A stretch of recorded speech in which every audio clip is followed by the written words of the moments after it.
ახალი მემარჯვენეები ბოდის გიხდით ვთქვათ ქუთაისში ვისმენდით ჩვენ ქუთაისთან პირველ ცხელ კომენტარებს დეპუტატების ასევე პრეზიდენტის ადმინისტრაციის წარმომადგენლების პოლიტიკური პროცესი არჩევნებით არ მთავრდება თქვა პრეზიდენტმა მარგველაშვილმა დღეს პარლამენტში გამოსვლისას სამწუხაროდ არაერთი პოლიტიკური პარტია დარჩა ან მოხდა პარლამენტს მიღმა და იქ დაიწყო დეზორიენტაცია კასკადური ჩამოშლა რამაც გააჩინა ნიჰილიზმი ეს განცხადებები გეკუთვნით თქვენ ასე არ არის თუ არა ხათუნას მინდა მივმართო პირველი შეკითხვით. მოგესალმებით, დიდი მადლობა ჩართვისთვის. დღეს მადლობა თქვენ. ნიშნულოვანი დღეა პოლიტიკურად, ალბათ ასეთი ნიშნულოვანი დღე წლის ბოლომდე არ გვექნება. პირველ შეიკრიბა უფლებამოსილებამ და ცნოთ პარლამენტის 8 ოქტომბრის არჩევნების შემდეგ ჩემთვის რა თქმა უნდა უკეთესი იქნება და ვფიქრობ ჩვენი ქვეყნისთვისაც რომ დღეს მე ჩართვა მქონოდა როგორც რესპუბლიკელების საპარლამენტო ფრაქციის წარმომადგენელს და არა მხოლოდ არასაპარლამენტო ოპოზიციური პარტიის ლიდერს, მაგრამ ესეთი არჩევანი გააკეთეს ჩვენმა მოქალაქეებმა, გადაიდო 1 წლით ან 4 წლით და იმედი მაქვს 1 წლით მრავალ პარტიული დემოკრატია, ძალიან მნიშვნელოვანი იმისთვის, რომ ჩვენი დემოკრატია განვითარდეს. ესეთი არჩევანი გააკეთეს და დღეს ჩვენ გვაქვს ერთპარტიული პარლამენტი. რა თქმა უნდა, ამას ვერ მივესალმები, ეს არის ძალიან სახიფათო ინსტრუმენტი მართველი ძალის ხელში და მათგან ჩვენ გვესმის განცხადებები, რომ ჩვენ ნათელი ძალა ვართ, ჩვენ არ გვჭირდება სხვა პარტია პარლამენტში და პრობლემას ვერ ხედავთ თუ მარტონი ვიქნებით. ამ ტიპის განცხადებები, რა თქმა უნდა, მე მიჩენს ვარაუდს, რომ ვიფიქრობ, რომ ისინი არ იქნებიან კონსტრუქციული სხვა პარტიებთან. და დღეს პრეზიდენტმა განსაკუთრებით ხაზი გაუსვა სწორედ მედიის როლს ამ პროცესში, სამოქალაქო საზოგადოების როლს, საკუთარ როლს, როგორც კონსტიტუციის გარანტის როლს და ინსტიტუტების გაძლიერების როლს. ხათუნა, სახიფათო ინსტრუმენტის შემაკავებლად ვინ მიგაჩნიათ ის პოლიტიკური პარტიები, მათ შორის თქვენს, სადაც ასეთი ჩამოშლის, დაშლის, გაყოფის და ესეთი, ვთქვათ, არასასურველი პროცესები წავიდა არჩევნების შემდეგ, მარცხის შემდეგ. ანუ ერთ-ერთ მთავარ შემაკავებელი, რა თქმა უნდა, პოლიტიკური სპექტრიც უნდა იყოს. თქვენ სად ხედავთ პოლიტიკაში შემაკავებელს, აი ამ სახიფათო ინსტრუმენტის, რომელსაც თქვენ უწოდებთ უმრავლესობას, საკონსტიტუციო უმრავლესობას, როგორც ასეთს. უნებრივია ამ ძიმე შედეგების შემდეგ ძალიან ბევრი პარტიისთვის რთული პერიოდი იყო, ჩვენთვის მე რესპუბლიკური პარტიის სახელით ვსაუბრობ, ჩვენ გამოვიარეთ რთული გზა ამ ბოლო დღეებში ჩვენი ლიდერების გადაწყვეტილებების შემდეგ, მაგრამ მიუხედავად ამისა, არაერთხელ გავაკეთეთ განცხადება, რომ ვაგრძელებთ მუშაობას, ისინი, ვინც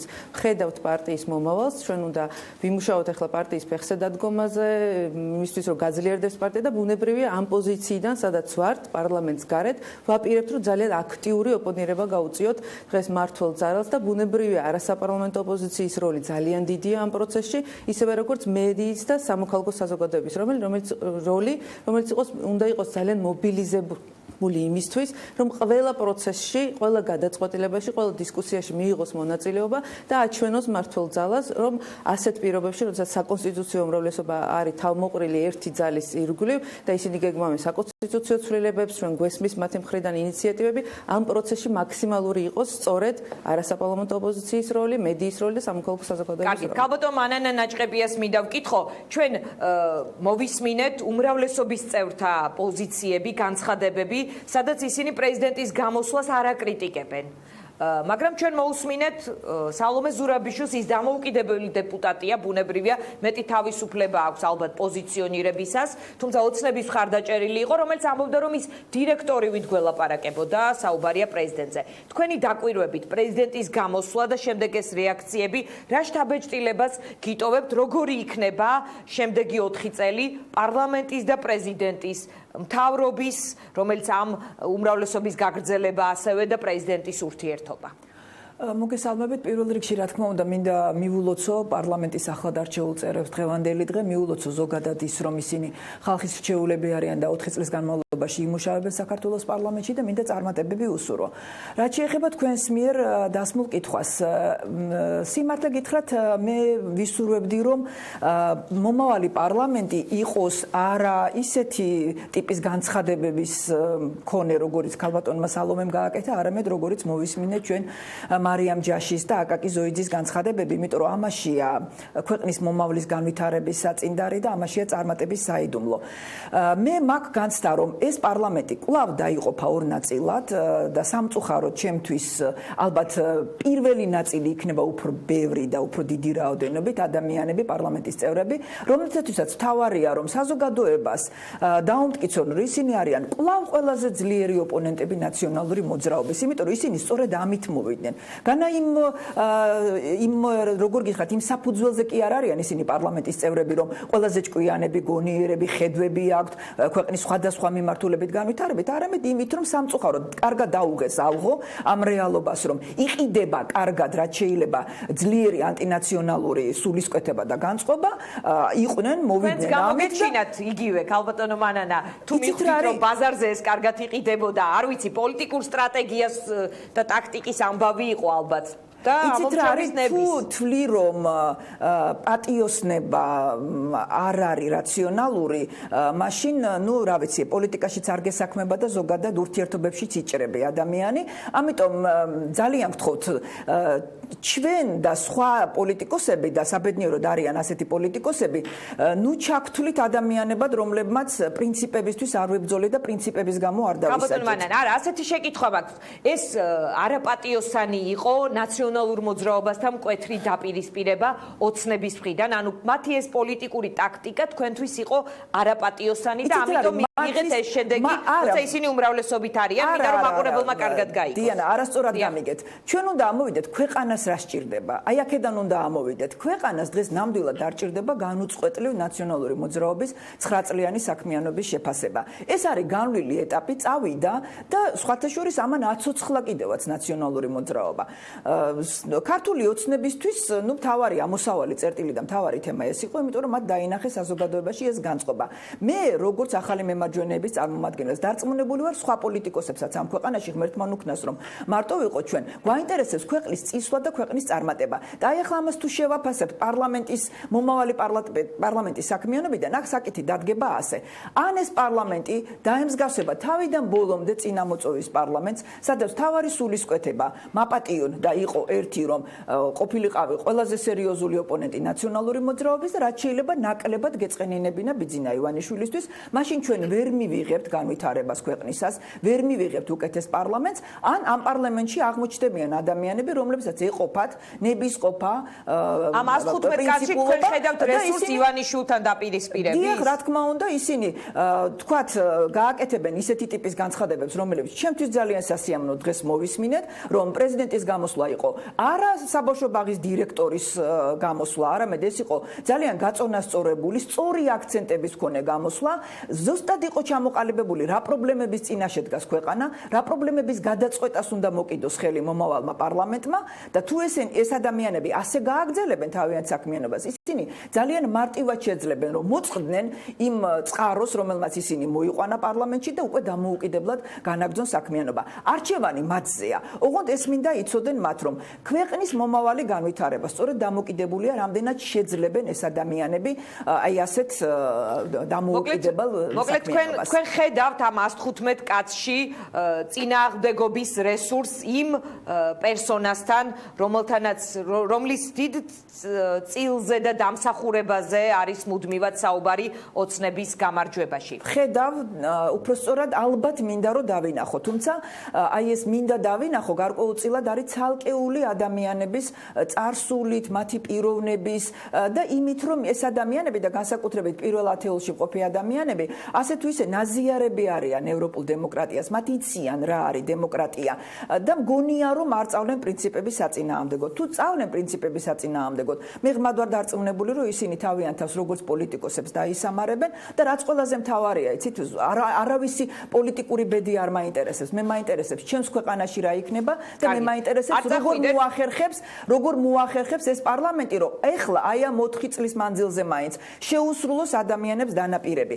და ერთი რამ მინდა, იცით, დიანა თქვა, ძალიან არ მომწონს, როდესაც მთავრობას პირველ რიგში და პარლამენტის ცალკეულ წევრებს აქ თვითკმაყოფილების განცდა და ამბობენ, რომ აი ჩვენ ძალიან კარგად ვიმუშავეთ 4 წლის განმავლობაში. მე არ მგონია, რომ საქართველო არის იმ მდგომარეობაში მყოფი ქვეყანა, რომლის მთავრობას, რომლის პარლამენტს აქვს ასეთი განცხადებები. დარჩით ხაზზე, ქალბატონო მანანა, მე თქვენთანაც და ხათუნა სამნიძესთანაც მექნება კითხვა, რა იყო მთავარი გზავნილი პრეზიდენტის, თუმცა მანამდე ინგა გრიგოლია, რომელიც პატრიოტთა ალიანსის ერთ-ერთ წარმომადგენელთან ერთად გვიბრუნდება ეთერში. ინგა გისმენ. კი დიანა გიბრუნდებით პატრიოტთა ალიანსთან ერთად ადამ არშანია მისთვის არ არის პირველი დეპუტატობა ისიც გიგი წერეთლის არ იყოს გამოცდილი დეპუტატია მე რამდენად ხართ ახლა პარლამენტში მეოთხე მოწვევის პარლამენტის წევრია ადამ არშანია ეხლა უკვე იგი პატრიოტთა ალიანსს წარმოადგენს მე მაინტერესებს მოვისმინოთ თქვენი შეფასება პრეზიდენტის გამოსვლა მისი მთავარი გზავნილები რა შეფასებას მისცემთ გიორგი მარგველაშვილის განცხადებას პირველ რიგში მინდა მიულოცო სრულიად საქართველოს ახალი მოწვევის პარლამენტის მუშაობის დაწყება და იმედი ვიქონიოთ ყველამ რომ სასიკეთოდ იმუშავებს ჩვენი ქვეყნისთვის და ჩვენი ხალხისთვის. აი ეს არის მთავარი და ეფექტურა და არის ეს ეფექტური და უნარიანი სახელისუფლებო გუნდი რომელიც მთავარ პრობლემებს მოუგვარებს ამ ქვეყნის მოსახლეობას ნახოთ ინგა ჯერ დაალაგდეს მთავრობა სტრუქტურები და მერე ჩვენ აუცილებლად ჩვენ პირუთვნელ პოზიციას დავაფიქსირებთ. პრეზიდენტის გამოსვლა იყო ძალიან მნიშვნელოვანი ცხადია. რამოდენიმე გზავნილი იყო, რამოდენიმე პოზიცია იყო ძალიან სერიოზული დაფიქსირებული, მაგრამ მე გამოვყოფთი მაინც ჩემთვის ყველაზე მნიშვნელოვან და სასიცოცხლოს რადგან მე ვარ დევნილი აფხაზეთიდან და მე მგონი მხოლოდ ამის გამო არა უპირველესია მაინც ჩვენი ქვეყნისთვის ქვეყნის გამთლიანება რომელიც მე ასე ვიტყოდი გადადებულია არ არის აქტუალური ეს არ არის ნორმალური ვითარება ეს უნდა გამოსწორდეს აუცილებლად ცხადია რომ ძალიან სოციალურად მძიმე მდგომარეობაშია ქვეყანა და პირველ პლანზე ეს საკითხია მაგრამ ეს ორი საკითხი ერთდროულად უნდა იყოს წინა პლანზე ქვეყანა. ქალბატონო და ერთი კითხვა მინდა დაგისვათ, აი სწორი ტერიტორიულ მთლიანობასთან დაკავშირებით. არ ყოლია ამ ქვეყანას არც ერთი ხელისუფლება, რომელიც დაპირებებს არ იძლეოდა, რომ აუცილებლად აღდგებოდა ქვეყნის ტერიტორიული მთლიანობა. ძალიან შორს რომ არ წავიდეთ შევარდნაძის პერიოდში, მაგალითად სააკაშვილს გავიხსენებდი. მიხეილ სააკაშვილი ორივე ვადით არჩევის წინ პირობასდებდა, რომ აუცილებლად მისი პრეზიდენტობის პირობებში აღდგებოდა ტერიტორიული მთლიანობა. დღეს და ეს ვერ მოხერხდა. დღეს როგორ ფიქრობთ, ისმის ამჩნევთ გესმით თქვენ ამ ხელისუფლების მთავარ გზავნილებში ტერიტორიული მთლიანობის აღდგენის მიმართულებით გადადგმულ ნაბიჯებს? მე ეს არ მესმის, მე ამას ვერ ვხედავ და ზუსტად რომ ეს არის ჩემი უპირველესი ამოცანა და მიზანი ამ პარლამენტში, ჩემი და ჩემი მეგობრების, ჩვენი ფრაქციის პატრიოტთა ალიანსის, რომ ეს საკითხი გახდეს უპირველესი ქვეყანაში. სირცხვილია ბოლოს და ბოლოს ქვეყნის გამთლიანებაზეა საუბარი. და პრეზიდენტის განცხადებაში რა იყო ყველაზე სერიოზული და მნიშვნელოვანი ამ მიმართულებით. მან ბრძანა რომ ჩვენ უნდა გავაგრძელოთ ნატოსკენ უფრო სწრაფი სვლა ამასთან ახსენა რომ დეოკუპაცია ქვეყნის უნდა გაგრძელდეს ეს პროცესი და ყველა პოლიტიკური ძალა უნდა იყოს ჩართული ამ პრობლემის გადაჭრის გზების ძიებაში. დიახ, აი ეს არის ყველაზე მნიშვნელოვანი ჩემთვის პრეზიდენტის გამოსვლაში ინგა და მე ამას აი ამ ნაწილს მისი გამოსვლის ძალიან მივესალმები. თავარია ჩვენ პრაქტიკულად ეს განვახორციელოთ და მე საერთოდ ვერ წარმოვიდგენია ეს საკითხი როგორ შეიძლება ჩვენ რაღაცნაირად წინ წავწიოთ თუ არა სრულიად პოლიტიკური სპექტრი და ქვეყანა არ იმსჯელოს თუნდაც ამ საკითხზე მუდმივად ეს არ არის გადასადების საკითხი ქვეყნის გამთლიანების საკითხის გადადება არ შეიძლება ხო არის არგუმენტი რომ აი გავძლიერდეთ ეკონომიკურად მიღზე დავდგე და მე უფრო კარგად მივხედავთ უფრო აფხაზები ჩვენსკენ მობრუნდებიან არ არის ეს ასე ტრაგიკული პროცესები მიმდინარეობს და ვითარდება აფხაზეთში ტრაგიკული დრო არ არის თორე მე თქვენ მოგიყვებოდით დეტალებში პრაქტიკულად ადგილობრივი მოსახლეობა კვდება აფხაზეთში და ქრება და გადადება ამ საკითხის არ შეიძლება ამავდროულად დაუმატებდი რა საკვირველია ჩვენ ყველას გვესმის ის კატასტროფული უმუშევრობა აი ამ საკითხშიც უნდა იყოს კონკრეტულად გაწერილი გეგმა რას ვაკეთებ პირველი ნაბიჯები ერთობლივია საერთო ჯამში აფასებთ პოზიტიურად თქვენი ფრაქცია და თქვენ პირადად პრეზიდენტის გამოსვლა რა საკვირველია პოზიტიურად უბრალოდ მე ჩემთვის მე მაინც ასე ვხედავ, რომ პრეზიდენტმა პირველ რიგში უნდა ახსენოს და განცხადება გააკეთოს ამ საკითხზე, ქვეყნის გამთლიანების საკითხზე. ამით უნდა დაიწყოს. აი ეს უფრო ნორმალური იქნებოდა. მადლობა და ერთი არა პრეზიდენტის გამოსვლასთან დაკავშირებული კითხვა. თქვენ ხართ მეოთხე მოწვევის პარლამენტის წევრი და აი წამობძანდით თუ შეიძლება ეხა ერთად რომ ვაჩვენოთ კიდევ ერთხელ მაყურებელს ახალი პარლამენტი, რა სხვაობას ხედავთ, ანუ ძველ პარლამენტსა და ახალ შორის, ძველ დეპუტაციასა და ახალ შორის და კიდევ ერთი უნდა გადაიტანონ თუ არა პარლამენტი ქუთაისიდან თბილისში, სავარაუდოდ ეს საკითხი აუცილებლად დადგება ამ მოწვევის პარლამენტის დღის წესრიგში. ჩემი თვალსაზრისით აუცილებლად უნდა გადავიტანოთ თბილისში, ძალიან დიდი ხარჯია და მე მინდა შეგახსენოთ ამ შენობის აქ გაჩენის ტრაგიკული ისტორია. ჩვენ ხო ყველა კარგად გვახსოვს ის საზარელი დღე, როდესაც დაცემულთა ობელისკის აფეთქება საერთოდ ეს კომენტარის მაშინ მსხვერპლიც იყო კი. რასაკვირველია, ამას მოყვა მსხვერპლი დედაშვილი დაიღუპა აი ახლობდა არის კორპუსებში.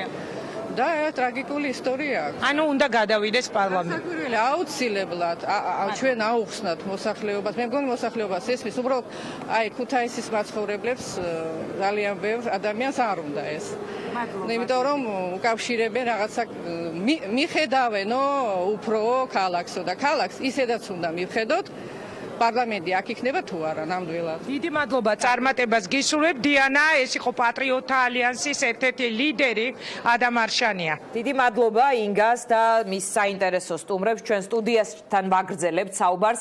ბოლო კითხვა და მთავარი ერთ-ერთი არის ასეთი, ყველაზე მთავარი გზავნილი, რაც იყო პრეზიდენტის გამოსვლაში, ის გამოადგება თუ არა რაღაც სახელმძღვანელოდ მთავრობას, ხელისუფლებას, მმართველ ძალას. ხათუნა, თქვენგან დავიწყებ. პრეზიდენტი საკმაოდ კრიტიკულად საუბრობდა, ეს იყო მშვიდი და ხაზს უსვამდა ყველა იმ პრობლემას, რომელიც საქართველოში დღეს დგას და რომელზეც უნდა იზრუნოს მმართველმა გუნდმა, რომელიც უნდა იყოს მთავარი პრიორიტეტი. ის საუბრობდა სოციალური პრობლემებზე და ამ გამოწვევებზე, ეკონომიკაზე და ყველაზე მთავარი რაც არის მის გზავნილებში, რადგან მან აქცენტი გააკეთა, ეს არის ინსტიტუტების გაძლიერებაზე და სწორედ მას აქვს ეს უფლებამოსილება, რომ იყოს ძალიან აქტიური ამ ინსტიტუტების დაცვაში. ერთი მხრივ ამ პრობლემების და გამოწვევების ჩამონათვალის დროს ის ამბობდა, რამხელა არის როლი ხელისუფლების, მმართველი გუნდის, მით უმეტეს როცა მათ აქვს საკონსტიტუციო უმრავლესობა, რომელიც ერთის მხრივ საშუალებას იძლევა, რომ სწრაფად მიიღონ გადაწყვეტილებები, ეფექტური იყოს გადაწყვეტილება, მაგრამ მეორე მხრივ რამდენად დიდია საფრთხე სწორედ ამ ინსტიტუტების დანგრევისთვის, მორყევისთვის, როდესაც არ არის დაბალანსებული ძალაუფლება, ასეთ შემთხვევაში ჩვენ შეიძლება მივიღოთ მოძალადე უმრავლესობა და სწორედ ამიტომ საუბრობდა პრეზიდენტი და ასე უსვამდა ხაზს ინსტიტუტების გაძლიერებას. ხაზი გაუსვა, რა თქმა უნდა, მედიის მნიშვნელობას, ჩვენი პოლიტიკოსების როლი ძალიან დიდია, თქვენი მედიის როლი ძალიან დიდია, საზოგადოების, სამოქალაქო საზოგადოების როლი ძალიან დიდია, რომ ჩვენ ვიყოთ ძალიან აქტიური, მკაფიო, პრინციპული ყველა იმ საკითხზე, რომელზეც ჩავთვლით, რომ საჭიროა იყოს ცნობილი საზოგადოებისთვის და რა თქმა უნდა, ჩვენი ოპონირების რეჟიმში ყოფნა მმართველ გუნდთან არის ძალიან მნიშვნელოვანი იმისთვის, რომ მათ შეცდომები არ დაუშვან. ჩემი ვარაუდით, ინდიკატორი ძალიან სწრაფად იქნება უმრავლესობისგან, როდესაც მათ უკვე კენჭისყრისთვის აქვთ სწორედ რეგიონულ პროპორციული სისტემა, საარჩევნო სისტემა, მათ შესაძლებლობა აქვთ უკვე რომ სწორედ ეს ცვლილება უკვე განახორციელონ, ეს იყო მათი დანაპირები არჩევნებამდე და სწორედ ეს იქნება პირველი ინდიკატორი, რამდენად არის მზად მმართველი გუნდი იმისთვის, რომ გაგვინთარდეს ქვეყანაში დემოკრატია, ჩვენ მივიღოთ სამართლიანი საარჩევნო სისტემა და დღეს, რაზეც ვსაუბრობთ, რაც არის მთავარი თემა, რამდენად სახიფათოა საკონსტიტუციო უმრავლესობა ერთი პარტიის ხელში, აღარ იყოს ნომერ პირველი თემა, როდესაც უფლებამოსილებას ვცდილობთ მომავალი პარლამენტის. დიდი მადლობა და ქალბატონ მანანას, ყველაზე მთავარი, რაც ხელისუფლებამ უნდა გამოიყენოს პრეზიდენტის გზავნილებიდან, რა არის თქვენი აზრით? პრაქტიკულად ყველა ის საკითხი, რომელზეც გაამახვილა პრეზიდენტმა ყურადღება და აქცენტი დასვა, არის ძალიან მნიშვნელოვანი და მე ვფიქრობ, რომ პარლამენტის წევრებს, რომლებიც უკვე პოლიტიკაში არიან და მათი ნაწილი საკმაოდ ადრეც იყო პოლიტიკაში, უნდა გქონდეთ გაცნობიერებული, რომ ეს არის არა მხოლოდ პრეზიდენტის ხედვა, არამედ ეს არის ზოგადად ექსპერტების, სამოქალაქო საზოგადოების, სხვა პოლიტიკური პარტიების, საერთაშორისო ორგანიზაციების მიერ დანახული პრობლემები საქართველოს დემოკრატიის წინაშე. ამიტომ თითოეული საკითხი იმსახურებს ყურადღებას აუცილებლად. მე რაღაცას განსაკუთრებულად ვერ გამოვყოფდი, უბრალოდ ერთი რამ მინდა ვთქვა, იცით, რომ სენი ჩვენი წინამოწვევის პარლამენტის, იმის წინამოწვევის პარლამენტისაც იყო, რომ მათ ყველაზე კარგად იციან ყველაფერი და ნაციონალურ მოძრაობას არასოდეს არ სურდა გაეგონა, რას ამბობდა ოპოზიცია. არც ქართულ ოცნებას სურდა გაეგო, რას ამბობდა ოპოზიცია, როდესაც ის იყო 4 წლის განმავლობაში ხელისუფლებაში. ისინი თვლიდნენ, რომ თვითონ ყველაფერი ყველაზე კარგად იციან. ისინი დღესაც თვლიან, დარწმუნებული ვარ, მათი უდიდესი ნაწილი, მაგრამ მინდა რომ გაითვალისწინო, რომ ეს არ არის ერთი ადამიანის მიერ დანახული პრობლემები. ეს არის ზოგადად ძალიან ბევრი ადამიანის მიერ დანახული პრობლემები, ინსტიტუციურად გააზრებული და დანახული პრობლემები და მათი გადაწყვეტა ძალიან მნიშვნელოვანია ჩვენი ქვეყნისთვის. დიდი მადლობა მანანა ნაჭყეპიას, მე ვემშვიდობები არასაპარლამენტო ოპოზიციის წარმომადგენლებს, ჩვენ სტუდიის სტუმრებს და ქუთაისში სერგი კაპანაძე ნაციონალური მოძრაობის ვიცე-სპიკერობის კანდიდატი არის ხაზზე, რომელმაც გასულ შაბათს ჩემს ეთერში